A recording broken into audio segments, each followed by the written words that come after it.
So many good updates, I can't keep up. Today, Jagex released another brand new news post, Varlamore activities and current changes. Now, personally, I'm super excited for Varlamore, a brand new city with just so much different types of content.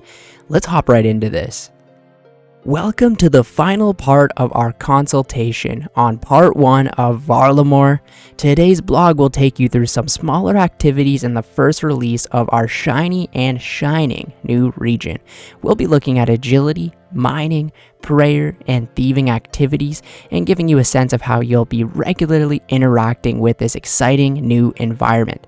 This is just a taster, of course. Rest assured, there'll be plenty of surprises left for you to discover in part 1 and across the rest of Varlamore's releases. That is awesome. So good that there's going to be so much for us to just discover on our own. And remember, this is just your consultation, so make sure you let us know what you think ahead of Thursday's live stream. More details at the end. Today's post doesn't only cover Varlamore, we'll be filling you in on improvements elsewhere on the continent too. In the second part of the blog, we'll head for Kurend, where the favor system has been much discussed since its release. The short version, we don't want to remove the system completely, however we don't want you to lose the content you've unlocked through it. That's why nearly everything has to be reassigned to work in conjunction with other features across Kurend and Kebos. Keep reading and we'll explain how. For now though, let's take you across the Shining Kingdom and see what you'll be getting up to when part 1 releases next year. The rich environment we're creating will offer plenty of opportunities to skill, and today we're going to discuss agility, mining, prayer, and thieving activities. Please note that none of these new activities will bring in the best experience per hour within the game, but they will be competitive against current methods elsewhere. Plus, they'll offer you some variety for your training and genuinely bring Varlamore alive as you interact with the alluring environment and colorful characters of this exciting new region. First up, agility. Agility course. When we debuted the Varlamore map at this year's Summer Summit, a few eagle-eyed players wondered what the giant skeleton down the bottom right corner was all about. Well, it's known to Varlamoreans as the Colossal Worm, and it's a boast-worthy landmark for sure. Sadly though, the underside is now absolutely crawling with termites, jeopardizing the integrity and structure of the mighty beast. The Grand Museum has appointed worm tongue to tackle the infestation and preserve the majestic worm from farther harm, but age is creeping up on him and he needs your assistance. I like the lore here. Aimed at players between 55 to 70 agility, with 55 as the minimum requirement. This course will see you exploring the caves underneath the skeleton. Gathering up those pesky termites, worm tongue will be on the hand to instruct you on how the course works and provide you with an empty jar to collect your critters. Catch the termites and then trade them in for rewards at worm tongue store, namely bone shards, a stackable item used to train or used in prayer training. Basic teleport crystals allow you to teleport out of the agility dungeon and back to your agility guide once.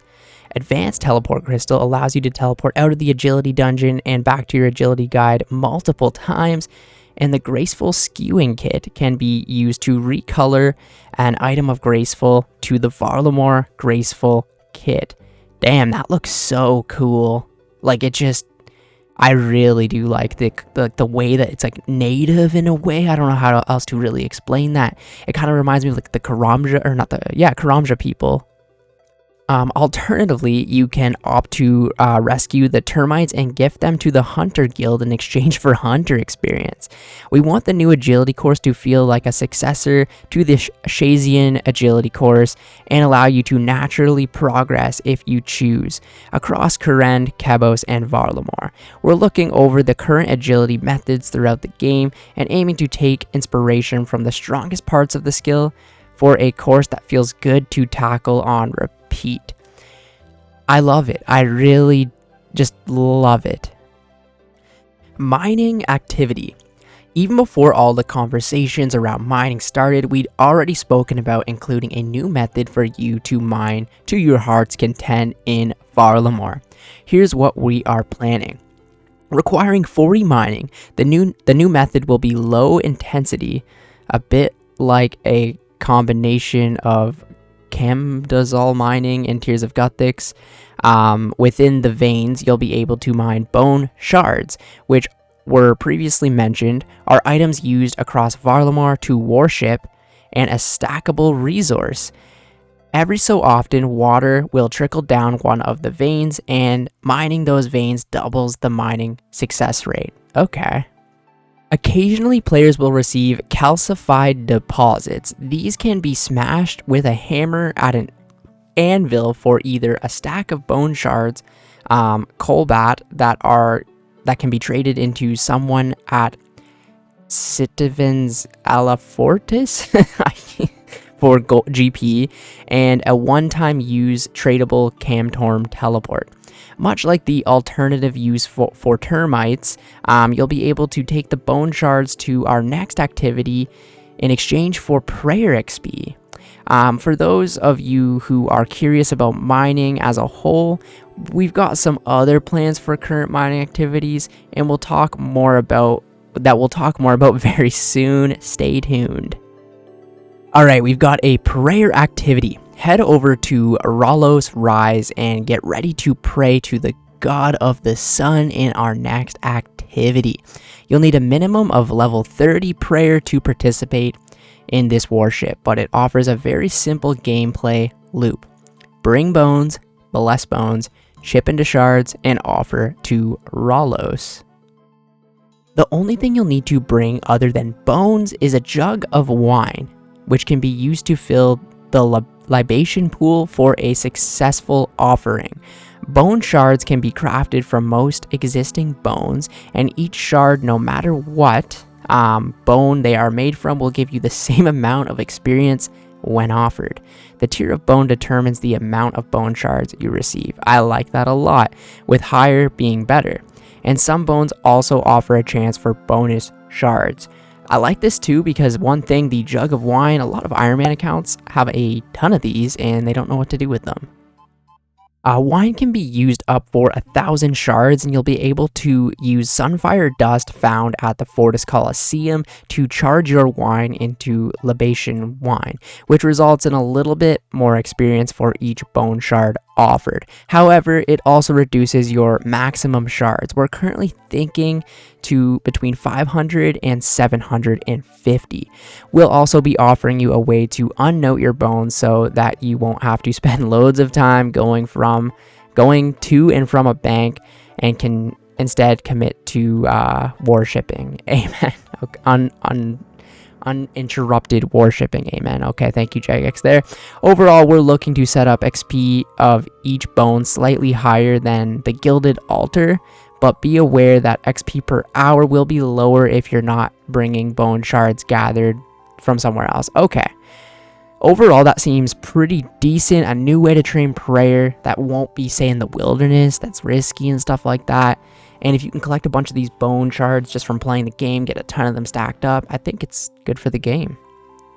Alright, so next we have the Thieving activity. Our final activity requires a little sneakery and trickery within the walls of Civitas La Fortis.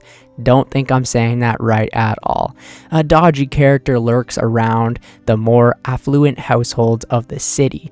Chat to them and they'll instruct you to rob houses in the area and hand over the stolen valuables to their associates with waiting nearby. What is this, Grand Theft Auto 6? Probably best not to ask questions, just focus on all the riches and experience to be gained. Some of these news posts, like, weird, their words pretty weird. But anyways, I like the idea of that. It kind of sounds like contracts from Mahogany Homes, but instead of building for people, you're robbing them. Once you've reached 50 thieving, you'll have to enter the houses without being detected, and each house has a different entry method. Once inside, stand next to the shelf to search it, much like you do with fishing. Rummaging around the shelves will give you a small amount of XP, but handing items to the fence will earn you a bigger hit. Talking of a bigger hit, at any one time, a single house in the district will be marked with a chalked symbol. This indicates a high value target. These will be different for each player, so keep an eye out for your unique opportunity. The high valued households will have a chance for double loot drops, and you might even find a handkerchief or ivory figurines. We'll touch on the use of handkerchiefs in a second, but ivory is actually banned in the kingdom, so you should take these figurines to the Hunters Guild for a reward pack, or just chip them into bone shards for use at the Ralos Rise. I love the lore here. On top of your house calls, you can also pickpocket wealthy citizens in the bazaar as long as you have 50 thieving, but this has extremely high failure rates under normal conditions. This is where these handkerchiefs come in. If you trade the secret urchin's handkerchief, they'll temporarily distract your mark, giving you an 100% success rate for the duration. This will be the main source of GP per hour, and you can use multiple handkerchiefs for a longer pickpocketing session. We also want players to be able to leech off other players' urchin sessions for social fun. Okay. This is a lot to take in, but it just sounds like a whole nother game on how you would train thieving. And I like it a lot because you have to do the first method, right? You have to rob the houses to get these things to do the second method better. So it makes you play through the content, and I love that. Maybe that's just the Iron Man in me. But anyways, we're looking to have rates lower than stealing artifacts, but you should get a decent amount of GP per hour, which slightly increases with higher levels. I'm so excited to do this with 99. All right, those are your activities. Hopefully this has you even more excited to explore Varlamore on launch. Of course it does. I'm going to be there all day long. Now let's head for another part of the continent and talk about Karen improvements. Karen, favor, and more. With the release of a whole new area, we've decided to throw some changes to Karen in the mix, especially since there are two continuous issues there that we've been discussing for a very long time. Favor and transportation. Definitely, yeah. Favor sucks, and transportation on that place sucks as well. I mean, they have improved it, but let's see what they have to say. Karen favor. First of all, let's talk about the favor system, or more accurately, hurled its demise. Karen is now in a much healthier place than it was on first release. You've got that right. And the favor system just doesn't add much anymore. Prior to the release of Varlamore, early 2024, if all goes well, we want to completely remove it. As we've mentioned farther up, content that was previously unlocked through the favor system will be mostly distributed to fit around existing quests, the achievement diary, and so on. So if you're wondering what goes where, well, here's your answer. So basically this will go through each one. I'll just read one to kind of like get the point of it. So the Arceus favor, so earning favor changes. Searching for books in the library will only reward books of knowledge. These books will be given for small experience. Magic XP increases from 11 times to 15 times. Rune crafting will increase from 4 to 5 times. You'll no longer find the manuscripts in the library. Okay, players will no longer be able to hand in dense essence blocks for favor. Mining dense essence will no longer require favor. That's interesting. I guess rune crafting's dead anyways. And reanimating ensouled heads will no longer give favor. So the favor reward changes. The ability to use the Arceus spellbook will now be locked behind the completion of the quest. Players who were on the spellbook but no longer meet the requirements will be switched to the standard spellbook. The ability to use the blood and soul altars will now be locked behind the completion of the quest. The ability to claim the signet will now be unlocked behind the quest. Okay, so basically, like they were saying, it's all going to be quest locked. I just want to take a look at some of the other ones too. Yeah, so it kind of looks very similar. So say access to the farming guild and woodcutting guild will now only simply require the skill levels. Like, it's just all good stuff, man.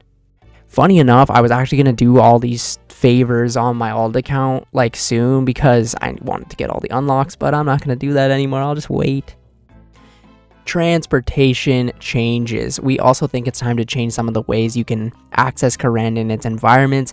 Here's what we're thinking. Minecarts will no longer need unlocking and will no longer have any requirements. Thank God. Players will simply be able to take a minecart for the cost of 20 coins down from 50. That doesn't really make a change there.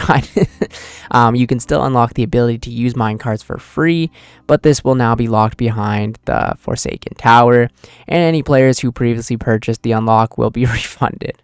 Okay. In addition, the new minecart stations will be added to Kingstown, the Farming Guild, the Karen Woodland, the Winter Todd Camp, and the Shazian Wall, and near the Tithe Farm. Awesome changes there. Various changes will be made to the Karen Castle teleport. The teleport will be unlocked by completing the quest rather than being unlocked at the diary. Thank God. The magic requirement for the spell will be reduced from 69 to 48. That's massive.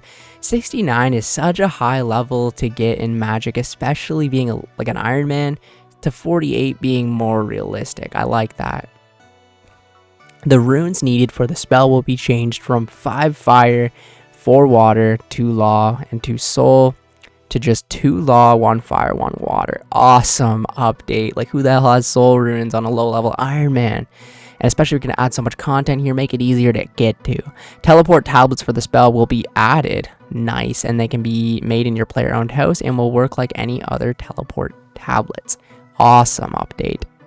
So changes to the Memoirs book. The maximum number of charges will be increased from 8 per page to 20 per page for 100 in total. Then completing a Kingdom Divided and obtaining the Book of the Dead will grant an extra 150 charges rather than an extra 20 for 250 in total.